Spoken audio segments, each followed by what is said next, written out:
Hey, what's going on, everybody? Welcome to Birds the Word, brought to you by Old City Sports. Checking in with Matt and Carrington today. We're going to give you guys a little bit of a breakdown of the Eagles and post-game coverage of our win yesterday against the Washington Commanders. It's an interesting game to watch, to say the least. Um, And I know we're going to have a lot to say. We were texting back and forth pretty much during the whole entire game, mentioning frustrations. Um, so Eagles didn't end up winning. I noticed. What's that? I noticed the texting got real infrequent right there about the last 4 to 5 minutes. We were radio silent, boss. Like we were like, Yeah. There may have been sitting on the edge of the couch, waiting for the shoe to drop, if you will. sure. Yeah, it was a little nuts. I think I was standing for the last 10 minutes with my son after we got back from camping, and I was just pacing and just standing the entire time. Yeah. And if there's anybody who's patient, it's a dad who just spent a bunch of time with his kids camping the whole weekend, and now he's tired, but now he's angry, right? Yeah. Absolutely. Absolutely. Well, make sure you guys check us out on Facebook at Birds the Word and Old City Sports. Also, check us out on Twitter. All our Twitter handles are underneath our name or pictures on the screen here. You can check us out on there. We're posting content and stuff pretty much all the time, getting stuff out there. You can also check out Old City Sports for all the other shows we got going on. Phillies have some extended baseball, so we're going to be covering the Phillies extensively for a few more weeks, hopefully all the way into the World Series, but it remains to be seen. And then also we got Flyers Alley is picking up. Jesse and Wade and all those guys have really great content over there on the Flyers. They are getting after it and looking to be pretty crazy hockey season. So definitely check all them shows out and all the other ones we got going on the network. Well, without further ado, you guys ready to break this down a little bit? Yeah, man. All right, let's go ahead and get into cover 2.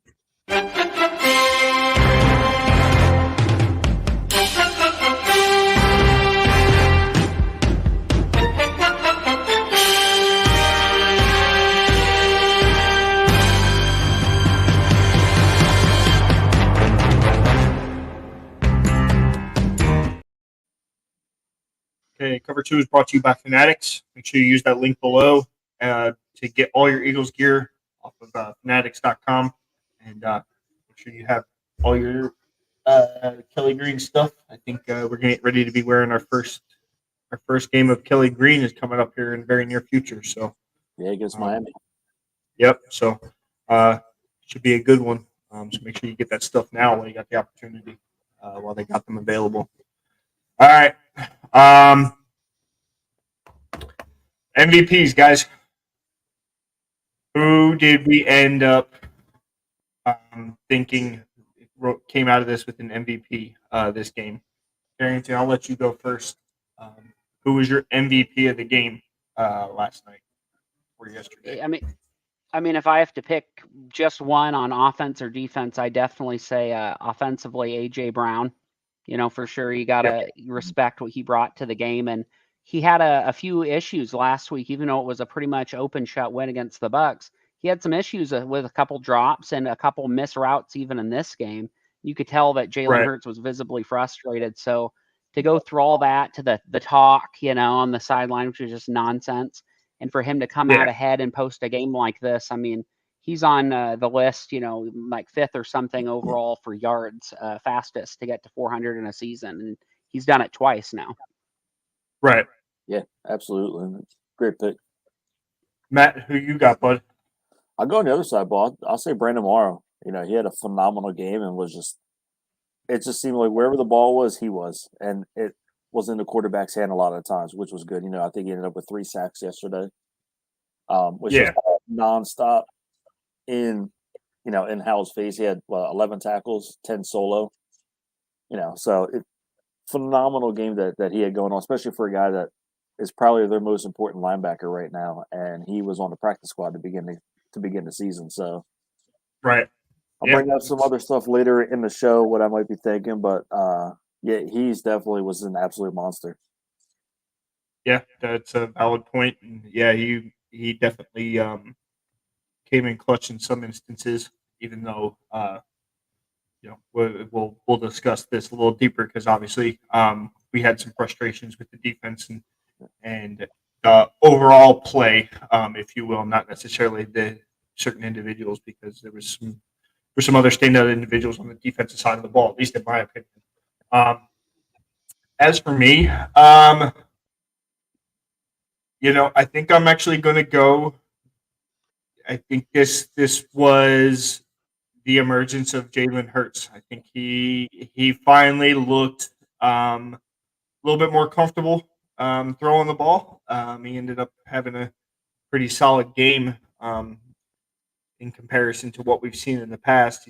He actually broke 200 yards passing, and he ended up breaking and getting almost. He had 319, so pretty good day for him. Didn't throw any interceptions, which is a bonus. That's been a kind of a staple in his game the last couple of weeks. So the fact that he didn't have that and he ended up having 2 touchdowns, and other than that, I mean, there was. We'll delve into it a little bit more, but something still seems a little weird with him. He doesn't seem as agile. I don't know if it has to do with the muscle he put on or what the hell's going on, but he does not seem like he's the same quick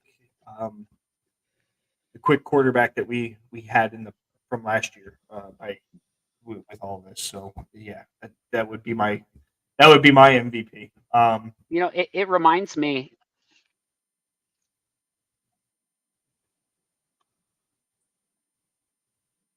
What's up? What's up? Can you hear me? Yeah. Yeah. Can you hear me? It reminds me of when he was first came in as a rookie. Sorry, I had a delay on my end. He first came in as a rookie and really kind of struggled as he was processing and reading, but now he's doing a much better job.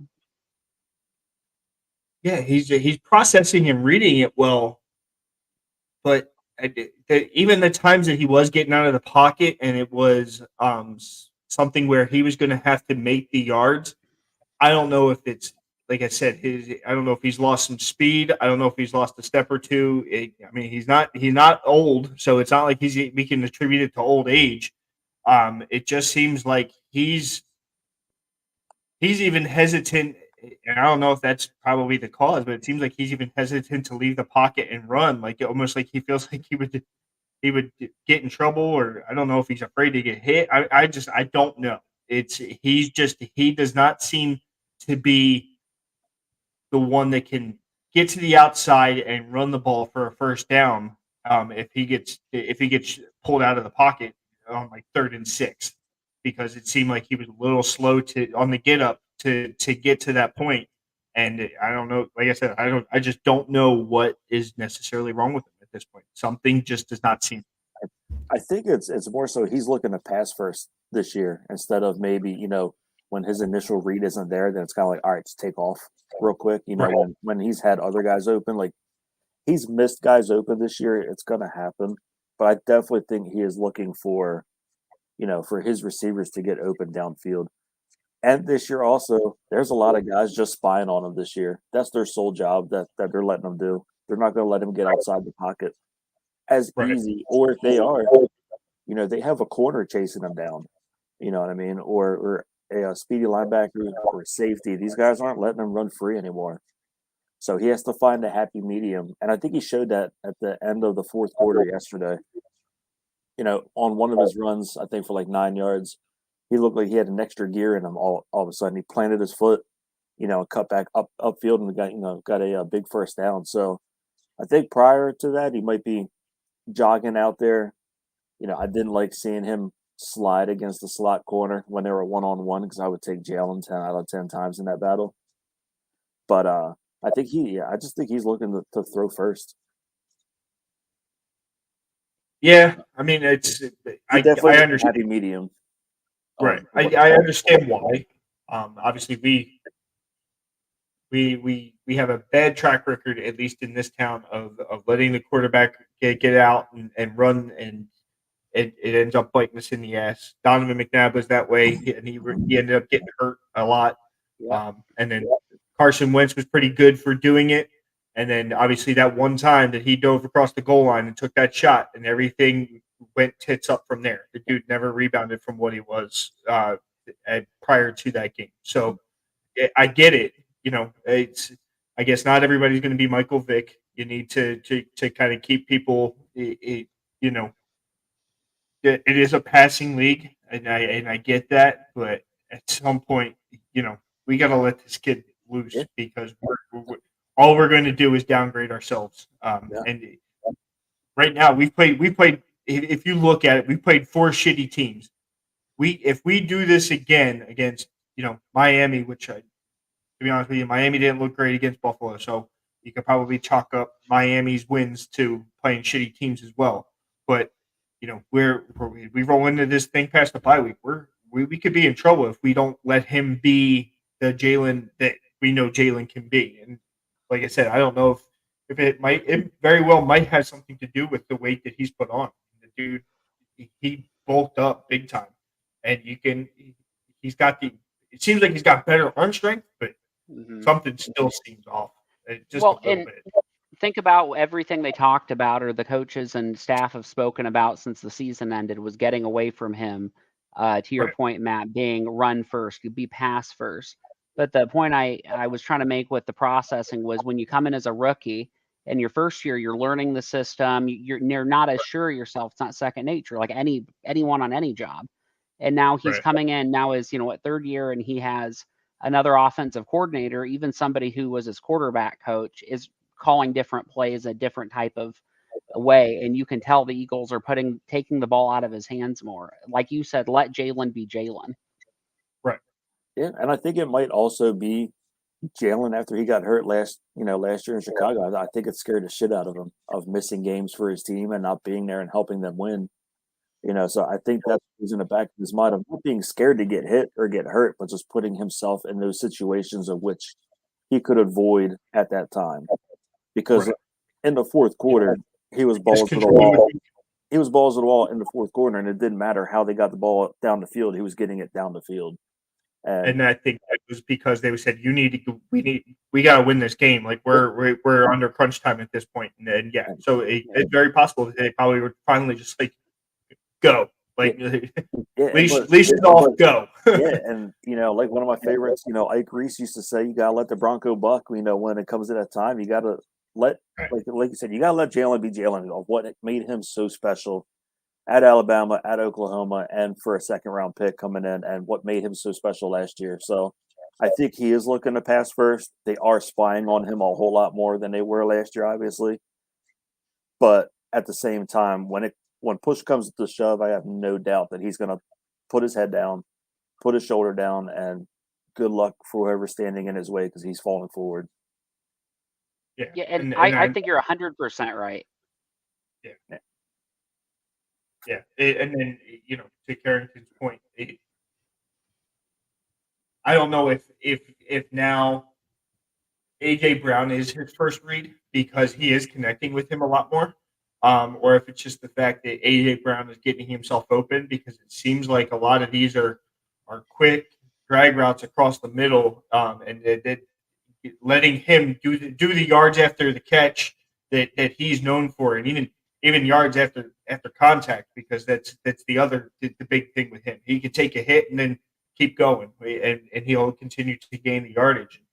That proved to be a massive factor, and I think probably one of the key reasons for us winning in the fact that he was able to procure 175 yards of receiving. Like that's huge for him and his biggest receiving. I think he had more receiving yards just yesterday than the previous the first 3 games combined. So it's we come And they down say, to who wants to tackle that guy one on one as a defensive back. You know what I mean? He towers over top of everybody. He's bigger than everybody, and he's freaking fast for the size of he is. It's a running back at wide receiver who can catch very well. So it's, Forbes wanted to yesterday as much as he could, but he got absolutely torched all day long with whoever he was on. And, none of those guys want to tackle him in the open field. It's not fun to do. I could And imagine. Forbes is like $166. Yeah. And AJ Brown, I mean, I was commenting earlier, like his arms look bigger than Forbes' legs in the picture. It just, he's not the one for that. No, AJ Brown's listed as 6'1" and 226. So I mean, it's somebody's outrunning you with 60 pounds more on you. It's not going to be a fun day in the office. Yeah, he's just a massive guy, and I think as our coordinator gets more comfortable using his weapons the way they're supposed to be used, everybody gets into a rapport. But I've seen progress. I mean, some of these empty trips are turning into field goals, and that is progress. Right. But as you said, once you get into the heart of the schedule after week 7 and 8, you go on and you got the Cowboys twice in that same span, and the 49ers, and I mean, you used to have a whole slate of people. You can't afford to not convert those. You just can't. You can't afford to take stupid chances, even though it was a bullshit call, and have the center There were many, or have the guard, false start and all that stuff. Like you just have to have that stuff ironed out. There was a lot of bad calls, but like you have to count on the officials being terrible. Yeah, That's what I was going to delve into here before we rolled into talk about the offense. This was probably the most shit game I've seen in regards to the refereeing and some of the calls that were made in some of these. There was a holding penalty on defense at one point that I still don't know what the hell they were looking at, or pass interference. No. It was I missed that one. I don't know, what was going on there, and neither do they. It was not reciprocated on the other side. They did not receive as many penalties as we did, or at least bullshit penalties. They had penalties because they actually did make mistakes. But I mean that offsides penalty where the guy's hand was basically touching the damn ball. You're telling me underneath of it. You're telling me it was offsides on the offense? Like how? How's that even possible? And half his helmet's over the ball. So I'm like, how is this even remotely close? It's a neutral zone infraction. That's 100%. So the fact that that came, I immediately, once that happened, I was like, it's about to be a long day. It's like 2v1. It's 2v1 at that point. And it was the timing of those calls too. What, 2 of them were on third down? No, 3 were on third down. And getting the ball back, and that one was 3rd and 1 because it was going to be the brotherly. Yep.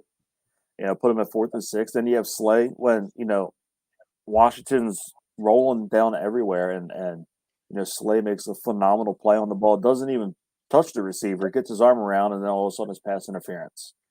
Terrible. All right. Absolutely god awful. You're playing with your hands tied clean behind your back, especially on those personal fouls. And Hurts got thrown to the ground, especially a couple low hits and late hits that they didn't come close. Nobody even looked his way. They're immediately no calls, whatever. And to overcome that, that's why I look at this 4-0. Everybody's like, oh, this team or that team. The fact is the Chiefs barely beat Zach Wilson and the Jets yesterday. All right. And that was barely called. Was insane as well. That was atrocious. And I don't know. I'm not one to sit here, not to cut you off, Carrington, to sit here and complain about the referees calls and this or that, but like somebody has to look at this and be like, what the fuck is happening? Because my man on 3rd and 20 is getting stood up and dragged by his shoulder pads, like right in front of him, and just nobody says anything. Sauce Gardner's, illegal contact. They don't throw the flag until it's after the ball is intercepted. So it's like, were you going to let it go? It's just like, it definitely makes you think. And now I see when, why people say like, oh, the NFL is rigged. There's a script and whatever. Like, I don't think it's that, but there's definitely seems to be leniency towards one way for that game. It's like, do we really want Zach Wilson and the Jets to beat Patrick Mahomes in front of Taylor Swift and, and everybody else? So it's like, I'm so over this shit. So, they showed her more. Sorry, that's my That's my fucking ran over, but that shit was irritating me like crazy yesterday because it's not even close. It's not even close. And it's like, you're getting paid all this money to sit here and watch all this, then like, what are we doing? Yeah. So, Yeah, but I'm no, saying it- teams play in different conditions, man, and like Yeah. that happens. But like we played 2 games in a rainstorm, one worse than the other. We played 2 games in 5 days during this 4-game stretch. Played 2 of those games in a rainstorm. The one good weathered game we did play before this, we played down a lot of starters in our secondary and on our defense. And then we played another game like this where it felt like your hands were tied behind your back and we were turning down touchdowns with some of our play calls. And Right. that to me means we're doing a pretty damn good job to be 4-0 if you have all that bullshit and all the things that I have yet to complain about that need fixed. You know, we're doing a really good job, and I'm pumped, man. The only people that are complaining about 4-0 are the ones whose team already has a loss. So, This is where we're coming into everybody's beating their chest for almost beating the Eagles, which is kind of insane to me.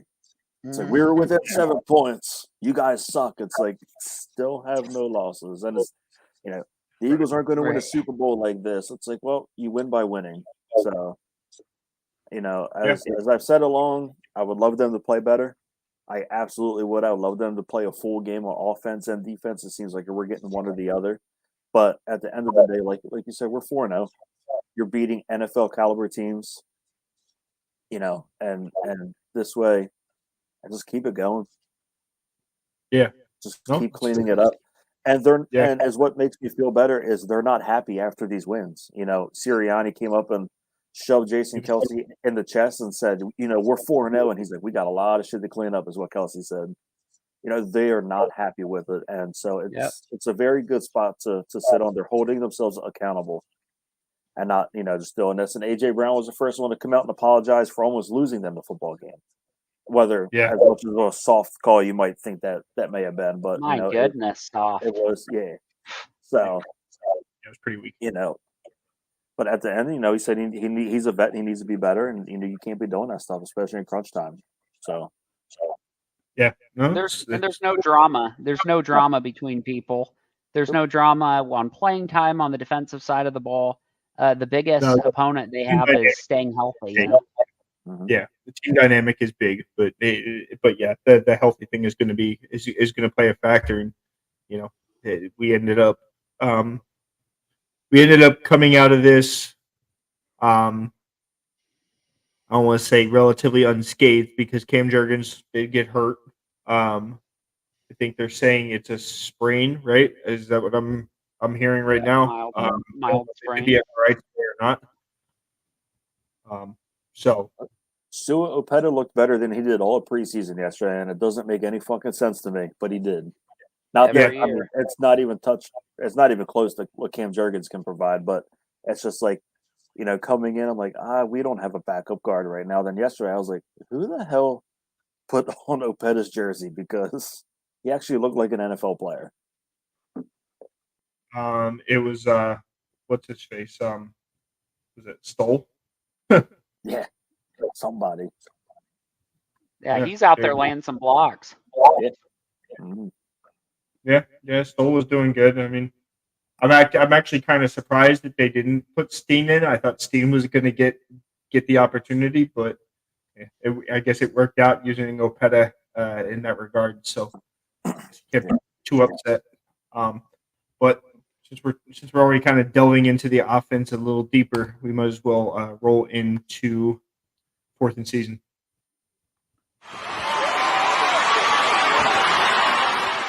Trying to stop a 4th and 26 and in essence take over.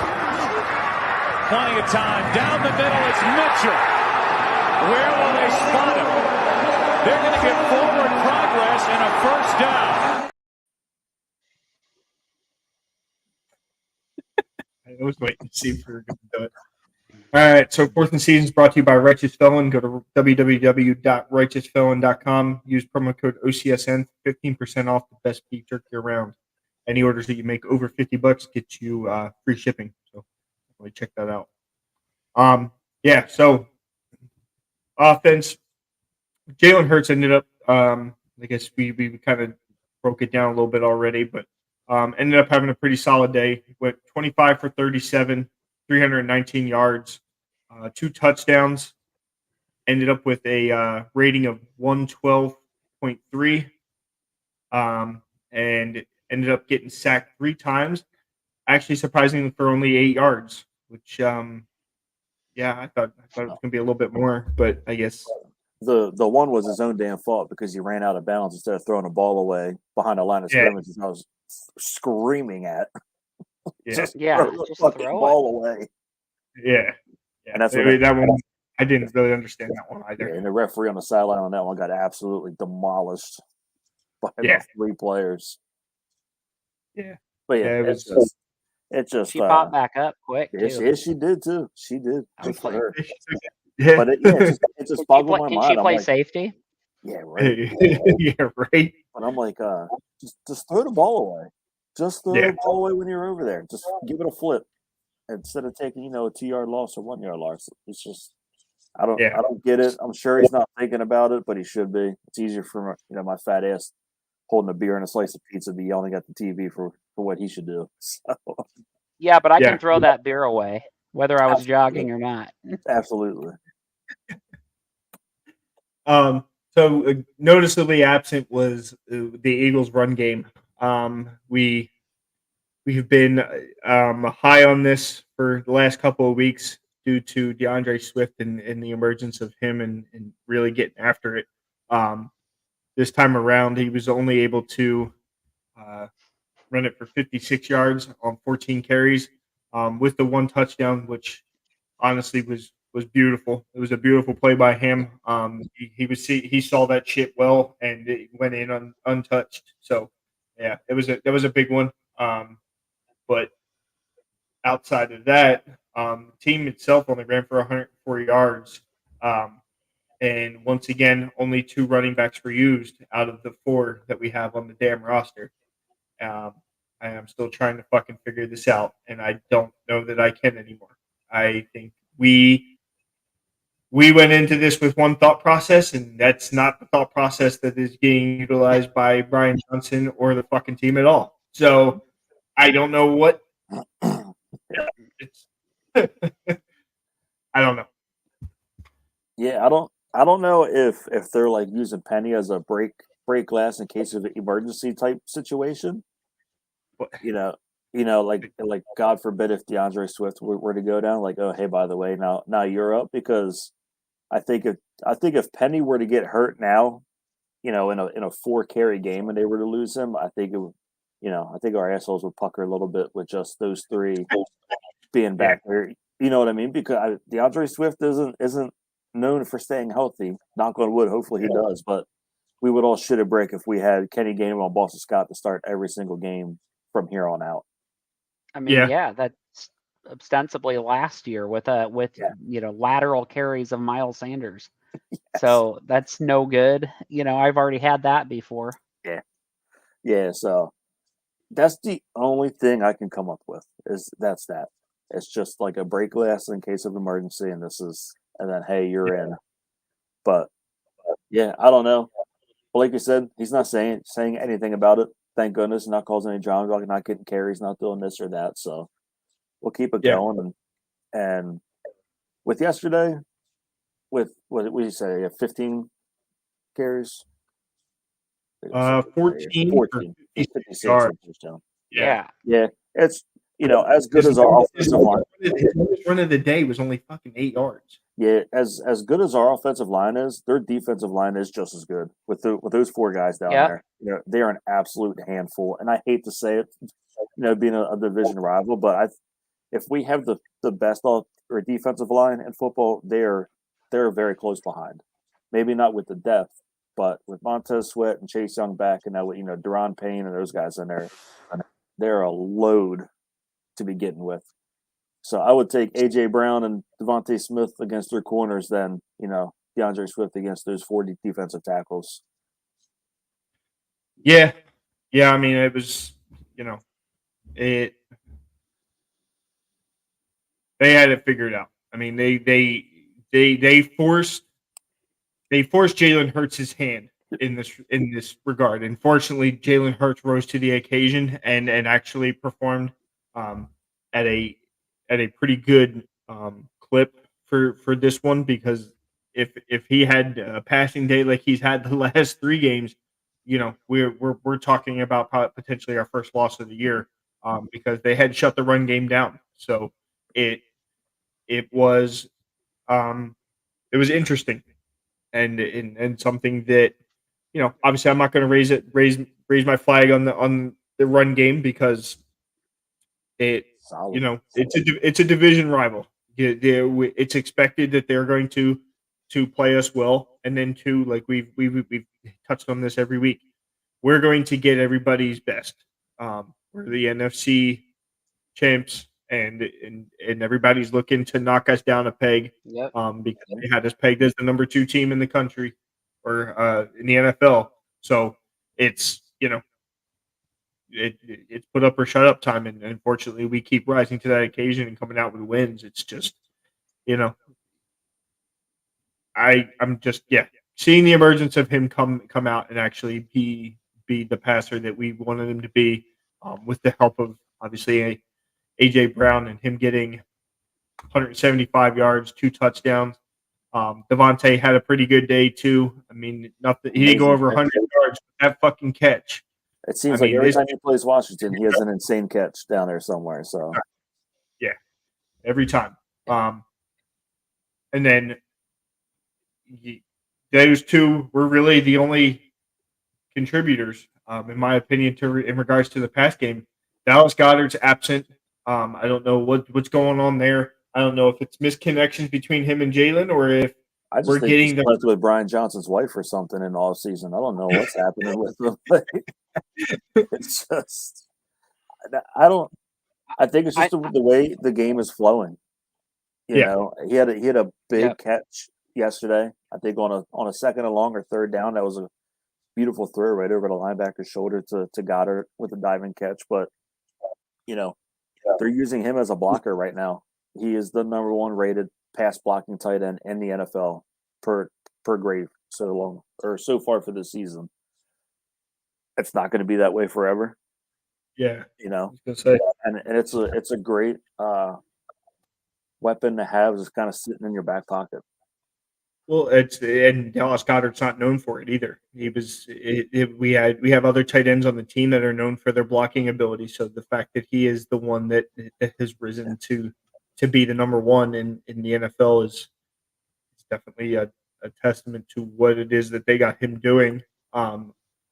Obviously, I'm not happy about it. I'm a huge Dallas Goddard fan, and I like the way that we use our tight ends, or at least we've used our tight ends in the past. Yeah, they're absent this year. I think Dallas Goddard's best game was last week, or the week before. Can't remember off the top of my head, but it's definitely he's not the go-to for Jalen this go around, and I think it's very possible that it could be attributed to the reads. You know what I mean? If AJ Brown is his first read and AJ Brown's getting open, obviously he's gonna hit him. And Devontae seems to be, they got him doing deep routes on a regular basis. I don't think I've seen this dude have one under 15 yards in regards to the routes that he's running. But I think that's the problem with Dallas Goddard. I don't think necessarily, they were trying to force it to him a little bit to begin with when the targets weren't there after game 1. But look at the targets. AJ Brown 13, Devonta Smith had like 8 or 9, and DeAndre Swift gets 4 to 5 targets a game. So then you add in Zacchaeus and Quez Watkins. That is a lot of mouths to feed. So you complete 25 passes and only 4 of them are to the tight end. The ratio makes sense. It's just, as you guys said, it's where we're going, how we're doing it, and we're just changing game to game with our strategy. And he's developing and, in true Philadelphia style, turning into the player we need him to be for the moment. Yeah. I mean, as long as he continues to do it, I guess can't really. He'll break out with one of those funky, 8 catch, 122-yard games and a touchdown, out of nowhere, when stuff isn't going right. break off a big run or something. But I think right now, as long winning cures everything. Is what it does. Everybody's happy with. I mean, they're not happy with where they're at, but with how everything is coming out, everybody wants that W at the end. And I think last year's Super Bowl loss left a bad taste in a lot of people's mouths that are still on that team. So it is whatever it takes. I mean, like, look at the Jets game yesterday. Nobody had the Jets winning. The Jets didn't have the Jets winning yesterday, and they had chances. And they had their hands tied behind their back a little bit too, but they, a lot of it in some cases against the Chiefs. But, they came out and they put one together and then put the Chiefs, who are the AFC, champions and favorites, put them right on the ropes. I mean, it can happen any week. Yeah. There is Zach Wilson fumble away. That poor kid. But going off topic, did you see what Rodney Harrison was trying to bait Chris Jones into saying after the game? What a fucking tool bag Rodney Harrison was. That was low. And what a class act Chris Jones was for not even taking that bait. Yeah, for sure. Just an absolute scumbag. You can't. Yeah, you can't put yourself into that situation because then it's all that's talked about at that point. So I mean, the kid's in a shit situation. It's one of them things that he's gonna be damned if he does, damned if he doesn't. Unfortunately, also it doesn't help the name. Namath is talking shit too. I mean, hey, you got legends of your team talking shit. You're in a bad spot. I mean, that's like Ike Reese going on there, and he starts bashing Jalen Hurts. Everybody's gonna raise the red flag. Same thing with Donovan. He goes on the radio and starts saying shit. That's going to make national news. So it's over. Yeah. So it's just one of them things. Yeah. With us still talking about the offense, I am all on board with Zacchaeus just overtaking, Quez from here on out for this whole season. He just looks better. On AJ Brown's long touchdown run, him and Devontae Smith are on the opposite side of the field and haul ass down the field and still making blocks all the way down there. I just don't know if I see 16 running down there around there anywhere. As much as I can, but the commitment to he's not playing just for himself. He's playing for the team, and he's definitely emerging as a better route runner, at least based off of what I'm seeing. But he was only targeted twice yesterday. Didn't contribute as much as with his hands, but to your point, he's contributing in other ways, and if he can get downfield and make those key blocks, that's the difference between a touchdown or not. So it was a big one. I wanted to stab him though when he had that drop because I was just saying, literally looking at Nicky and going, "Oh wow, this guy's really taking the bull by the horns here." Like Quez, unfortunately injured, but he's taken the reps and he's probably not going to give the job back. And I'm talking 2 plays later, he drops the ball, and I'm like, "Yep, that's on me." And then the next few plays, he has a crazy catch. Right. Mm-hmm. Very strange for only 2 targets. Yeah.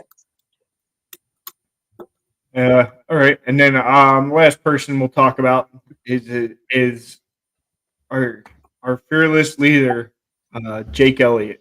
This fucking dude has a kicker ever won MVP before? I don't know, but I'm ready to give it to him now. Like, I mean, holy crap! It's incredible. He don't miss. It's just. It's a nice calm to have at the end of a game where it's like, okay, we're just going to kick this 56-yard boot. Right. And what a play by Jalen Hurts, too. I'm not trying to get a 15-yard gain to get them into field goal range. Just take the 6 yards, go from 62 to 56. And it's a world of difference, you know what I mean? And he made that by plenty. But it's a breath of fresh air to be able to at least have a chance from 60 yards and in, you know what I mean? So, and I was nervous we were going to screw it up ourselves. As soon as you said, Matt, you were talking about the holder, and I got in my brain, and I was like, oh no, do I have to find reasons to like Sipos now? I got a lot of like angry tweets to untweet, It's going to take me a weekend probably, but like I thought that Manuel had some terrible punts. He is pulled in as the holder really, really well. They seem to have a good rapport. I just don't think there's been a better kicker statistically since the Eagles claimed him off the Bengals practice squad. I mean, Yeah. And kind of the last thing I wanted to touch on before we roll into the defense, and I think this was part one thing that I necessarily didn't agree with when it came to the coaching staff. So, fourth quarter, we're driving downfield, and we have the lead. And we chose to, or I think we might have been tied. Yeah, we were tied. And we drove downfield and decided to go for a touchdown instead of running the fucking ball and draining the clock down to the end and just letting Jake Elliott do what we know he does best. I don't understand the thought process that the coaches had with this particular thing and why they went down the route of scoring a touchdown as opposed to letting the clock run and just getting the 3 points and securing a win and giving basically Washington the opportunity to come back and, they could have beat us. I mean, with the way our fucking defense was playing, how did he not go for two to potentially take the game and win? And we fucked up with the way that this defense was playing. They were relying on the defense to make the plays that they needed to make, and it ultimately, I thought, bit us in the ass. And I don't know if it was the lack of confidence in the offense or their significant trust in the defense. What's your guys' thoughts on this? Do you guys agree with the game plan with this? Was it a well thought out one? I was good with either. So I really was, because going in, you scored that touchdown with what, a minute and let me see how much time it was. I have to pull up the box. There's the game cast thing recap. So you scored with a minute 43 left, and Washington has no timeouts. You know what I mean? So you got to think of, they drove down the field in a minute 43 with no timeouts. And they were at what, the 15, 12-yard line, I think. 10-yard line. So yeah, AJ Brown doesn't set that ball down in front of them and get a 15-yard penalty. They don't get the ball at the almost 40-yard line coming down, and now they're throwing this fourth down play with 1 second left from the 25-yard line, which is a whole lot more difficult to do than the 10-yard line. So I'm really good with either, because at the end of the day, the goal is to score a touchdown. You know what I mean? No matter what, it is to score. So as automatic as Jake Elliott is, it's not automatic. We're all human. You know what I mean? So then if he comes out and he misses a 40-yard field goal, we're screaming, "Why aren't you trying to score a touchdown?" So it's like looking at the glass half full with here looking, through rose-colored glasses, however you want to put it. But it's just, I was really good with either because of the outcome of the game. And if we lose that game, you would want to put, all the pressure on the offense with the defense that we have, the defensive line that we have, and now they can't dink and dunk like they did all game long for the most part. You know what I mean? They have to push the ball downfield, and Sam Howell made some amazing plays with his legs, scrambling for his life, and making some throws. So apart from that AJ Brown, 15-yard penalty backing him up, that's a lot of ground to cover on a kickoff spot. So yeah, I don't know. I could be wrong, but I was really good with whatever they did, because I would have confidence in my defense 99 out of 100 times, and then end up being the one time that it kind of bit us in the ass. I mean, what's that old saying? You don't take points off the board, right? So they looked out there and they saw a matchup they liked. Another way to look at it is the Commanders also knew what we were going to be doing game plan wise, or what we should be doing. And they were planning for that, and that could have cost us too. We could have fumbled the ball. We've had several snap infractions. We were heavily penalized. And I think they saw an opportunity to go, let's go out and get the points and fall back on your defensive line, who was built for that situation. Unfortunately, the only one safety on our team can't do it all by himself. And as you said, Matt, you can't game plan for AJ Brown not to get that penalty. I still think it was bullshit, and I think it was soft. I agree. I think it's just that kind of stuff. That's like the gamesmanship you want to see anyway. And when the other player does it to our guy, then it gets us fired up, and it drives your clicks and everything else. But you can't game plan for him having that celebration penalty. But they took the advantage, they took the points, and our defense was the ones that kind of let us down. So I think maybe next time they're in that situation, they may not choose to do that, depending who's playing.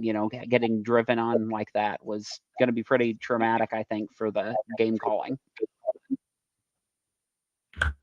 Okay, well, fuck me. Apparently, my opinion sucks.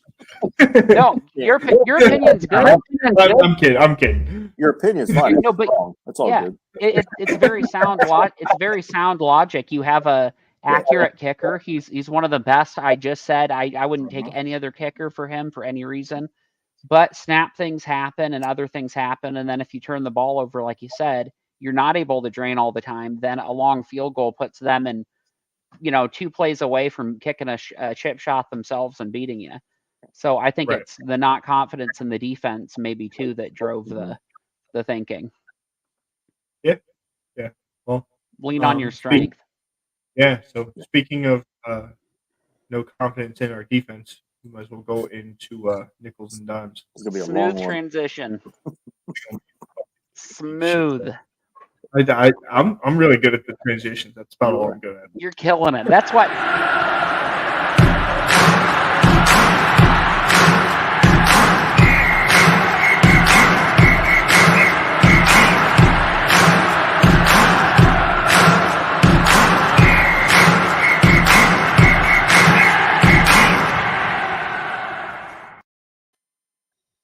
All right. So nickels and dimes is brought to you by Warlord Men's Grooming Essentials. Visit warlordbeardoil.com. Use promo code OCSN15 for 15% off your beard products. I gotta grow a beard. I need to get some of this shit. Can't. I have a job interview coming up within the same company, and if I get this job on Wednesday, then I'll be able to grow my beard back. Thank God. It will no longer look like I'm not allowed within 500 feet of a school, so we'll be all good. Not to you anyway, Matt. Yeah, that's fine. That's all that matters. I can't shave my face because I look like I belong at the school. Yeah. All right. Well,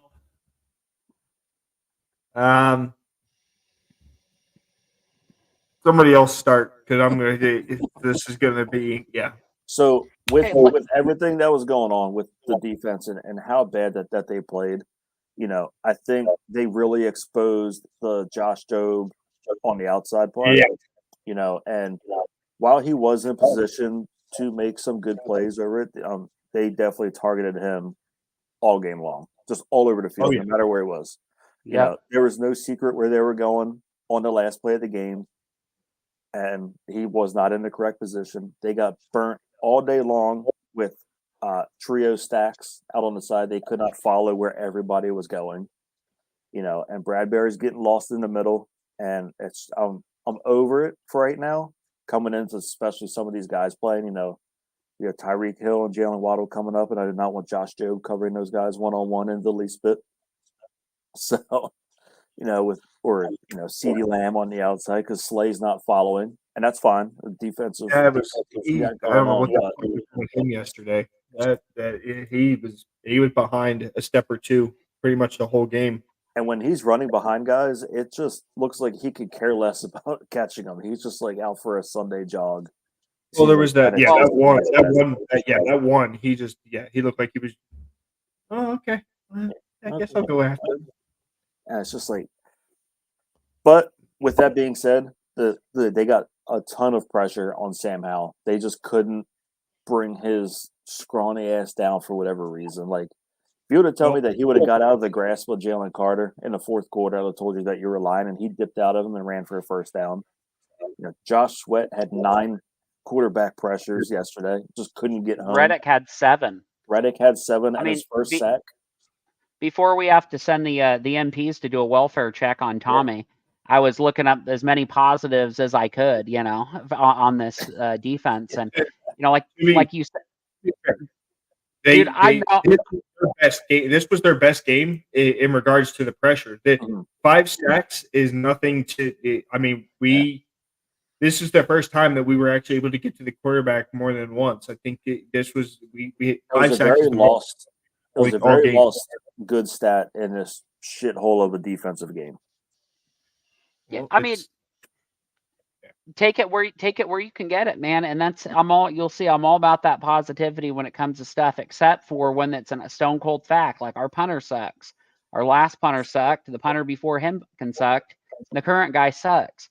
And so I'm not afraid to, say if something's not in a real good spot, but I see flashes here and there of where we're going. And I feel like we've played maybe one game as a complete defense, Mhm. but I didn't learn anything new from watching this game that I saw against the Bucks. I didn't learn a damn thing. We need a safety. Full stop. We've talked about this. We know that we are Right. one player away from having a complete team here. It's not where we are not built to sustain the way that we're playing at the moment unless we pick up somebody else. I mean, Josh Jobe is not the answer. Goodrich, he's probably getting ready to get relegated to the practice squad. Reed Blankenship, I would have changed my pick for MVP. It's going to be Reed Blankenship's forearm is going to be the MVP Nice. because that was a huge. I mean, obviously it wasn't intentional for his arm to be there, but I think We'll never know. he had a nice pack on it at the end of the game because I think a player hitting the ground 200 pounds and stepping on your forearm don't feel well. So I broke my arm when I was little. Yeah, so I was very happy that he got up and he was fine. Reed Blankenship broke your arm when you were little? Yeah, stepping on it. Now I was roller skating. I was rollerblading actually, and somebody stepped on it. But no, that is definitely the MVP of that game is on the defensive end. Yeah, too many drinks.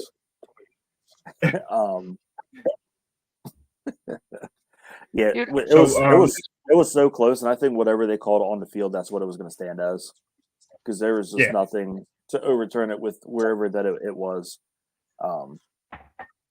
So they got away with one. Finally got paid back for last year's face mask call on Dallas Goedert when he got his head ripped off and fumbled the ball, and that was a no call. So all you Washington fans can go fuck off and cry about it for that payback of last year. I think people are gonna forget about the play that happened right before that play, but where he corralled the guy in the open field and he set up that long 3rd and distance, right? And so he made like one of the most sensational tackles of the day, especially in open field. And whether he did it, on purpose or not, the guy's foot came down and he had nowhere to put it. Yep. And that doesn't make sense. If Blankenship's arm's over the line, so is his, And I mean, he provides something you can see with one safety who knows what he's doing, just one, what the ability is and what he brings to the last couple games. What would a second safety who could say, I don't know, play football, and maybe get more tackles and personal fouls, what could they bring, to the table? Yeah, I never thought I'd say, but I miss, Justin Evans being back there right now. Yeah, Terrell Edmonds needs to go. When these guys come back and are healthy, I think Terrell Edmonds is one of the guys that's going to need that as walking papers because he played like hot garbage yesterday. I don't know what the deal was. Josh Jobe, to his credit, he is a young cornerback who is trying to get right and figure this out. It's just you better figure it out by next week because we ain't got time to wait for you to learn how to do it and to do it right. He's got a bright future. He's just not the guy right now. So we definitely need to figure something out. And that's it. When I And I said need I was Darius over Slay to his, do that too. yeah. Yeah, When well, I said that I was over the Josh Jobe thing, it's not from now on. He definitely has, I think, a very good career come up in front of him. But I need Bradbury and Slay on the top two guys. Yep. Yeah, especially when we, like you said, when we get into these teams that are going to have two star wide receivers, which I'm surprised. I'm surprised it worked so well against the Buccaneers with the guys that they had. But Godwin being a slot, it worked in that aspect. Washington had one guy. If you really look at it, Terry McLaurin is their dude, and you know everybody talks about him and the fact that he's kind of been a flash in the pan somewhat. He looked super effective against us, and He it's always does. it's It just seems like he always does. Eric Bieniemy's got our fucking number, dude. That dude, he is a mastermind when it comes to playing the Philadelphia Eagles and knowing what the hell it is we're gonna do based off of who we have, because he just let Howell sit back there and I don't want to say he had a field day because we were getting to him. The defense was doing everything they could in their power to get to him. It was just he was making plays out of nothing, and that's because it's attributed to our secondary. We're missing the mark, and And we got this schematically too. Can we get Yeah. it together on this gap coverage and having guys play like 10 yards off? I mean, we had Jalen Carter's had 4 pressures in every single game of his career so far, and we had like 30 plus pressures yesterday. We're getting to him. Play man up coverage, bump them, do bump and zone, something, man. But like you're killing me out there by just letting these guys catch the ball in space and then hoping that Reed Blankenship can save you from every angle. There's been a few 3rd and 8, 3rd and 9, 3rd and 10s where they have been playing 10, 11 yards off, and it's a little hitch route coming back, and Jobe's closing on the ball, but he's a second late and it's a first down. It's right off the bat. It drives me absolutely insane. And then you look on the other side and Slay's right up on his guy, but it's like, all right, is this a thing that Josh Jobe is doing on himself, or is this a play call coming from Sean Desai, which I don't think it is, because Desai's been very aggressive in every game that's been coming into besides this one. And they better watch out next week. It can be a very big track game. Cooper Kupp could possibly be returning next week with, the greatest BYU wide receiver to ever play, and Nasua or whatever the hell his name is. But they got Puka. They could have their hands full next week if they want to keep fucking around and finding out and putting Bradbury in the slot. I saw Stafford got beat up too. Yeah, he did. But that guy, he could be hit by a fucking truck and he's still playing. So yeah, it's definitely one of them things that Cooper Kupp. I don't know that he's necessarily going to light us up. I think we're in a good spot, but you let Matt Stafford stay back there for a while, and he'll have a field day on you. He'll pick your ass apart. He was notorious for that shit. So, and we have to play tighter because teams now, they're not letting this defensive line beat them. They're getting the ball out quick. Yeah, that's the only way to beat it. Right. They have to. It's the only way they can beat it. Yep. Exactly. So yeah, you kind of touched on Morrow already. Dude ended up having 3 sacks yesterday, 3 QB hits.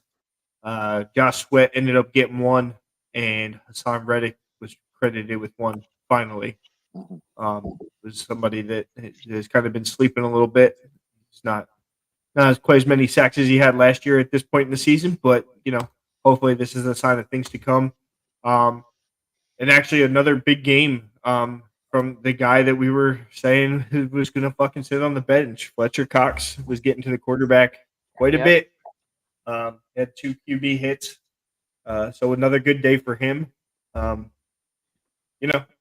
Whatever he's got, Tommy, whatever he's taking, like he's getting drug tested any second now, like AJ Brown did after the game. Yeah, But Yeah. like whatever he's done, you're right, Tommy. Like Fountain of Youth style, like my knees need what he's got. Period. Yeah, I'll take it. You must keep playing like that. Welcome back, Fletcher Cox. Yeah, I have no Right. problem. He was. I read what he was saying earlier today, and he said it's having all the young guys around him. He's like being around the young guys, hearing them talk about it. He's like, it puts an extra pep in your step being the old guy because you don't want to be that guy left out. And Yeah. and he's not playing as many snaps as he was. He was being a 3-down lineman for the last 12 years as a Philadelphia Eagle, pretty much. And now he doesn't have to be that guy. So being super fresh, and he's getting a lot of one-on-ones. Instead of taking the double teams like he was, he's getting the one-on-ones, and he's still going to beat that guy 95 times out of 100. I would say that the three guys on the D line that got off to the slowest start of the season had their very best games, top to bottom between Sweat, Reddick, and Graham. Yep. They both had 6 or more pressures, all three of them. Yeah, BG had a good game too. He did. was credited with 1 QB hit. Actually, didn't get a tackle on the day, which is kind of surprising. But if you're getting the guy out of the pocket and making a move, I could give one click less whether or not you had a tackle or not. The guys are there and making the big plays. Cunningham ended up coming out of the game again with another leading the team with tackles. However, this was kind of the first time that I was. There were some times in there where he had me scratching my head with positioning and where he had put himself and relativity to the ball. It definitely had me scratching my head a little bit. I think Morrow had a better day and was in better position a lot of the time. And I just don't know if that's because that was the side that they decided they were going to run to or what. But it definitely seemed like it was a better day for Morrow. In my opinion, even despite the number of tackles. So. Yeah, he was great, and I just thought, Darius Slay had such a rough jump on the day that it just caught me off guard to see. You're like, okay, well, we know we're going to have some regression at slot a little until he gets acclimated. We know Job is going to, you're not going to match up every week so well. Yet, Darius Slay not holding up his end for a little bit of time was very surprising to me. I mean, there was a couple times it looked like he was out there playing center field. Yeah, it was. He was trailing behind at least 3 or 4 pass plays that I saw. He ended up he had no pass deflections yesterday, which is kind of surprising considering he's supposed to be this lockdown corner that he claims to be. He had a huge one, but it was negated, unfortunately, by a phantom pass interference call. Yeah, exactly. Gridiron bullshit. But no, I completely agree. And I'd have to go back and actually watch the game again to see how many times that he was actually targeted and when. Yeah. But I don't have go back. I don't have him in front of me. Yeah. But I mean, he's definitely getting older. He can't keep up with Terry McLaurin when he's dragging across the field. Like there's no way. There's not many people that can. And he's definitely getting older. We're getting ready to go up against Cheetah in a few weeks. I mean, that's going to be a fucking problem. Yeah. And this is how he better trade for somebody now so that they can be ready and here for week 6 against Miami. And look at the Bills' game plan. Whatever they did, let's duplicate it. Because they lost, Trey White, and they were still able to really shut down because he's probably done for season. And they lost him pretty early, and they were able to shut Tyreek down. You got Waddle on the other side. I mean, let's use that coverage to our advantage and that kind of lack of run game. Right. Yeah, absolutely. I'd almost, welcome dropping 7 guys back and just let the 4 D linemen kind of do their thing, because coming into that game, it's going to be, we're not letting Tyreek Hill beat us. We're not letting him go for 200 yards and 2 touchdowns while he's running past everybody, because if I see him hold 2 fingers up, I'm going to fucking lose my mind. But, he's so good, and you're going to have to double him almost all over the field. You're going to have safety top over the top every single time. So We'll see. I mean, Like you said, just whatever the Bills did, just copy and paste because it obviously worked well. And I think a part of that is getting pressure on Tua, not letting them be able to run those 30-yard routes. yeah, it's that's gonna be a rough one. I mean, I thought that we were about to get lit up by the Buccaneers, and we held our own. So, I'm optimistic, but I'm also skeptical. So I'm a skeptical optimist. I mean, it makes sense. I get it, man. And stats don't lie. We need another safety or another nickel, slot specialist type situation. But That'd be huge. but like Tom Osborne used to say, every game's an opportunity, and whatever you can come into it and learn and figure out how to win. And if you come out on the flip side, of it, then you better have more lessons than if you came out, the winner. And you can kind of look past some of those scant details. Yeah, at least Right. Sean Desai can cross off everything that he did yesterday in the what did not work plan. Right. Should be good. Yeah. We're just not going to do any of this again. Trash. Yeah. But let's go. All right. Well, let's go ahead and get into our last segment and wrap this bad boy up for the night.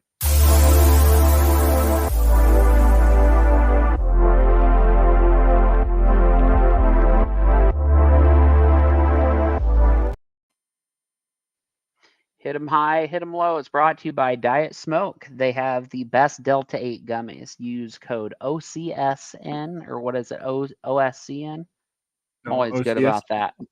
Type in several combinations of that and see if any of them apply a discount for you. If they work, please email me directly back at the show. They have great Delta 8 gummies. Let's talk about gambling, Tommy. Maybe you need to eat some of these Delta 8 gummies so you can read things. Oh man, I was public schooled, which I think might be part of the problem. But you get it. You're in the military. Yeah. Hey man. How dare you? Yeah. no child. The over under on this is 47.5. For the Rams game, it's 47.5. 47.5, and I thought that was a little surprising, given what just happened. But people seem to think Cooper Kupp's just going to hit the ground running. What do you think? Well, it honestly kind of depends. If Matt Stafford isn't playing, then you're looking at a totally different game here because the Rams are going to end up having to roll out freaking Ripon, I think, is their backup. Or I was just getting ready to look because I couldn't even tell you. Yeah, he's like, wasn't he the Bengals backup quarterback or something? No, it's the kid from Boise State. Ripon. Okay. Yeah, it used to be. It was Stetson Bennett, but he's hurt, so Got a little bit of a something problem. Yeah. I mean, that's what happens when you're 36 and still going to college. So it's all good. Yeah. A lot of times you're calling doctors. That's right. So I think that's pretty high, at least if, Stafford being out is a possibility. And they say it's about a 50-50. Same with Cooper Kupp. They expect him to come back, but he could be a 50-50 game time decision. I would imagine if Stafford's not out there, he's not going to come back and kind of force the issue. Cooper Kupp, The fucking bonus. Both of them don't play. It's a bonus. Because they're Tyler Higbee's fucking hurt. Jesus. Yeah. Puka Nacua, Tutu Atwell, Van Jefferson. Yeah. we're a weird, sneakily good wide receiver core. Mm-hmm. Yeah. Sneaky good. Weird though. None of them very consistent. I mean, obviously, other than Cooper Kupp, but his is more injury. Josh Allen jumped to the top of the MVP race, so he's at plus 350. Tua's still at plus 500, and Mahomes 550, Hurts 750. Well, Zach Wilson after his week. It's he has a different kind of odds going. Hide Like your whether kids he's and going hide to your finish out wives. the season, you know, I was as gonna to say, Ozzy sleeps with the mom. just specifically hide your wives, hide your grandmothers. Yeah, right. What about Never is know. Taylor Swift's odds for being MVP? Is that on there? I do not see Taylor Swift odds. I still see Brock Purdy is at plus 1,800. She's probably right around there. Because Yeah, probably. soon as I saw her coming in with all the other celebrities last night, I was like, we're going to hear about this every 4 seconds. And damn if we Yep. did. Yes, we did. The whole fucking game. 17 times they put her ass on the screen.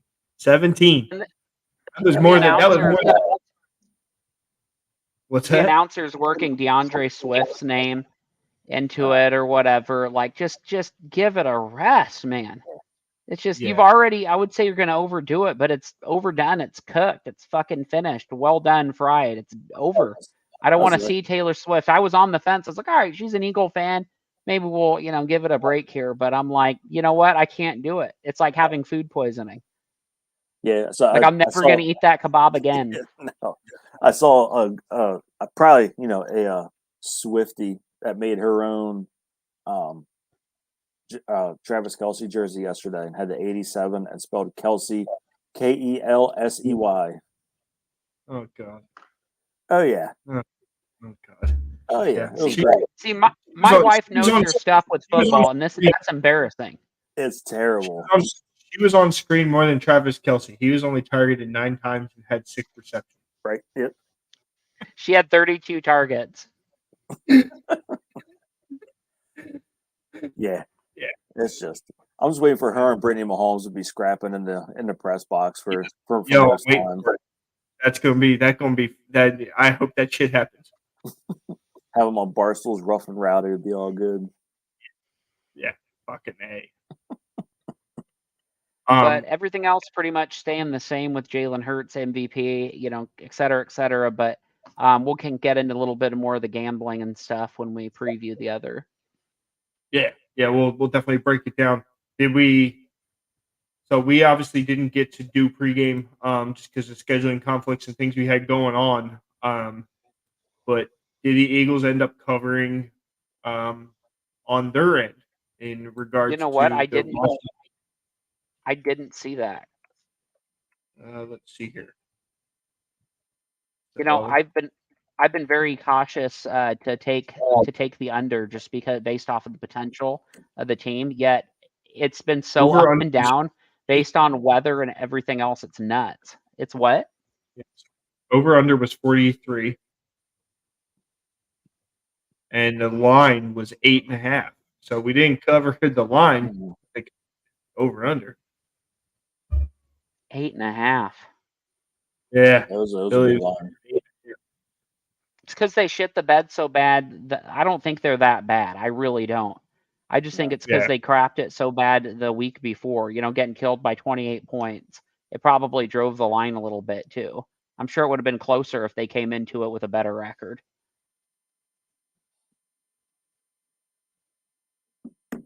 Fresh off of getting kicked in the teeth. Yeah, it was. The game was rough. It just that defense was flaky at best. But yeah, win's a win. We're 4-0, boys. 4-0. That we are. And go get us a safety, Howie, please. Yeah, well, that's that can be the game changer. You know what I mean? Buddha Baker. No. Expensive. Worth it. At this point, with the team that you have and the chips you have for such a short amount of time, there's not much time that you can really dick around and waste. Oh, and we have a new guest coming to the Bird is the Word pod. Yeah. This is the peanut. This is Bree. Say hi. And we throw it to our sideline correspondent, Bree. Bree the peanut. Yeah, she's cute. She's quite asleep right now. So That's all She's right. supposed to be in bed already. But yeah, I mean, we definitely are. We're looking like we're actually going to be in a good spot, I think, against the Rams. That one I'm not too concerned about. They're sitting 2-2, and they're 2-1 when they're away and 0-1 at home. So, interestingly enough, There are no home Ram games, though, are there? No. well, technically not. I mean, they're not in St. Louis anymore, so no. It's where half their fan base is. Not They in had St. us- Louis anymore. Sounds like a rejected Wizard of Oz I was going to say that. end line. I mean, I think the last time that we were at the Rams game, I think the stadium was full with Eagles fans a few years ago, if I remember correctly. Yep. It was a sea of green. I wasn't even amongst there because they didn't even blue. have a stadium out there yet. I was at the freaking Rose Bowl. Yeah, they were that's right. They were borrowing Yeah. from your favorite college, USC. Yeah. Actually, that was a good game the other night. Speaking other of day. terrible colleges, but really good players, I still say that a good high upside pick would be Harrison Smith, because he had the game of his older career life Sunday. I mean, he really lit up the stat line and just was probably was the difference. He and Jefferson, obviously. Yeah, absolutely. Yep. Yeah, that's definitely valid. Yeah, I don't really think I can argue with you on that. It was too much USC and Harrison Smith references going back and forth. Yeah. That's right. Yeah. All right. Well, I think we'll go ahead and wrap it up here, fellas. Unless you guys I got one question for you guys. It looks like we got a comment on my Facebook page. I don't know if it popped up or not. It did not. I haven't seen any comments at all today, so I'm not sure what's going on. I just got one under here. It says, when Nakobe Dean is healthy, will he return to be a starter, or will Morrow continue to stay out there? I think Nakobe Dean wasn't playing a lot of snaps to begin with, so I think it was because I think them two were splitting snaps at one point, weren't they? Or was it Morrow or was it Dean and somebody else? I think he'll have the snaps when he comes back. I think he'll be the starter, as they'll work him in if Morrow's playing exceptionally well. But I think this team chemistry is really high, and it seems like the type of group where a guy gets hurt, he doesn't lose his spot. You still have a chance to come back and compete. And Right. kind of on a more developmental team, I think they'd probably just keep Morrow. Yeah, no. Yeah, I agree. I can also see them maybe going with a 3 linebacker unit and a lot of downs. Having those 3 guys out there. I know they really, really like having Nakobe Dean calling the defense while he's out there for just his football IQ and his intangibles. But Morrow's done a really, really good job, with that, as well as Blankenship on the back end, getting his guys in a position of where they need to be. And, so glad they signed Reed Blankenship and finally signed football players and not trying to be the smartest guy in the room. Like, let's just go out and get guys who know how to ball out, and they definitely got one with Blankenship on such a cheap contract for what he probably should be getting paid right now. No doubt. Yeah, that's a big one. Now we just need how we go out and get us that nickel corner or safety, and we might be in good shape. But the draft capital we have, it's gonna end up going to waste. So we might as well end up spreading the wealth and getting some picks in, or getting a body in here that'll complete this defense out. And I think that's the big thing. Add the chairman of the gridiron, Jeremy Chin. Get him in there. Yeah, right. The Panthers are terrible. They're not going anywhere. The Vikings are terrible. There's 2 safeties right there. Get them both. All good. Anybody. I don't care. We just need somebody. Yeah. Somebody better than what we got. Good news. Asking for Seahawks much beat- right now. Yeah. Good news. Seahawks are beating the Giants. Yeah, I was looking at here, and Geno Smith got knocked out of the game. Not sure what's going on with him.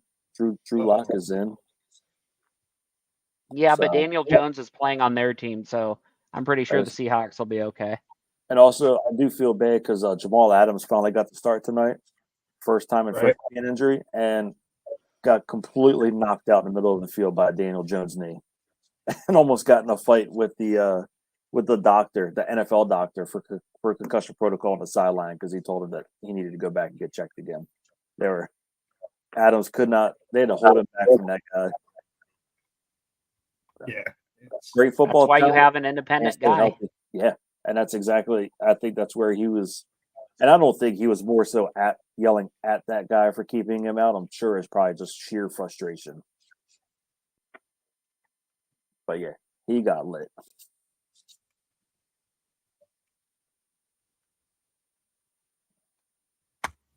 All right, Brady, send us off. You ready to say bye? Say bye-bye? No. So Dad blew up, put me down. Yeah, let's go. She's ready to go to bed. All right. So with that, we'll go ahead and wrap it up. We got Birds the Word brought to you by Old City Sports Network. Be sure to check us out on Facebook at Birds the Word and on Twitter at Birds the Word 57. You also get our Twitter handles from below our pictures here. Be sure to give us a follow. Check out all the content we got going on. Also, be sure to check out Old City Sports and all of the great shows and things we got going on the network. And with that, we'll go ahead and close it out. We'll be doing pregame on probably, I don't know, we'll probably figure out Thursday or Friday. Eagles have a 4:00 game against the Rams next week at LA. Give you guys a little breakdown of the pregame. You kind of already heard the line at the moment. As injuries and things shake out, we'll end up probably seeing that line shift ever so slightly. Probably more so in favor of the Eagles. But that remains to be seen. Right now, I think we're in a good spot. So with that, we'll go ahead and close it out. Catch you guys later on this week to discuss pregame. Have a good night, everybody.